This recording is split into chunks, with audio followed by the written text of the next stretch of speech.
Hi everybody, this is Heidi Gustad with another knitting tutorial for you. In this video, I will teach you how to master the knit front back increase, also known as a KFB.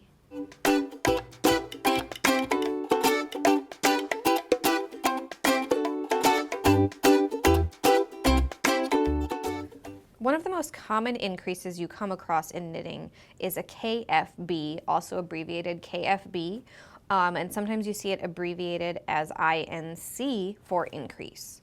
So this swatch here, I have worked a whole bunch of KFBs along this side of my work.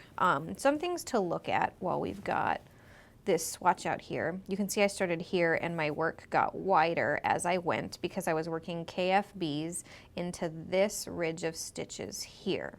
A KFB is sometimes also called a bar increase because when you work it, this horizontal bar, which you can see here where I'm pointing with my needle, this horizontal bar is created each time you work it.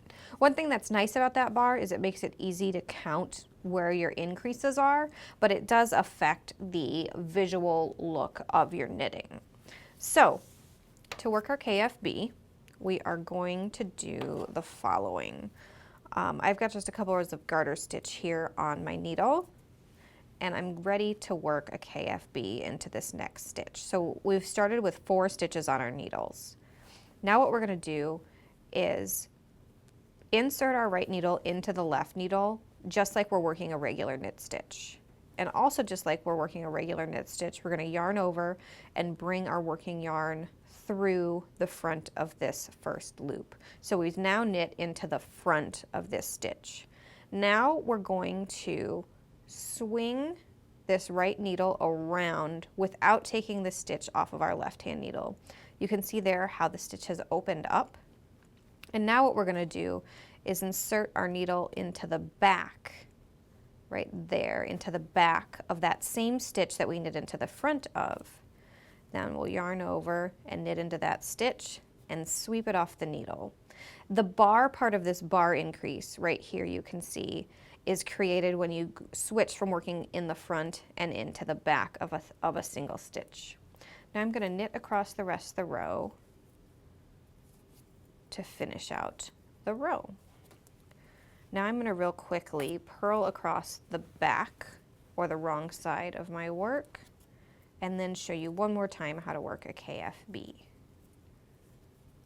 Oh, another thing to note, a KFB results in an increase of 1 stitch in your row. So now we have 2, 4, 6 stitches in our work instead of the 5 we initially cast on.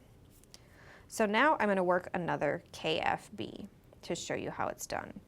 So we insert our right needle into the front leg of the first stitch on our left hand needle and work a knit stitch. Without removing the stitch from our left hand needle, we'll swing the tip around and insert the needle into the back of the same stitch, yarning over, drawing the loop through and sweeping the loop off the left hand needle. And so now, even without finishing the row, you can see that there's now 7 total stitches in our row. And if we kept going, we would end up with something that looked a little bit like this. The KFB, or bar increase, or INC increase in knitting, is one you'll find all over the place, and it comes in very handy. If you have any questions for us, don't forget to reach out in the comments, and tune in again soon for more knitting tutorials.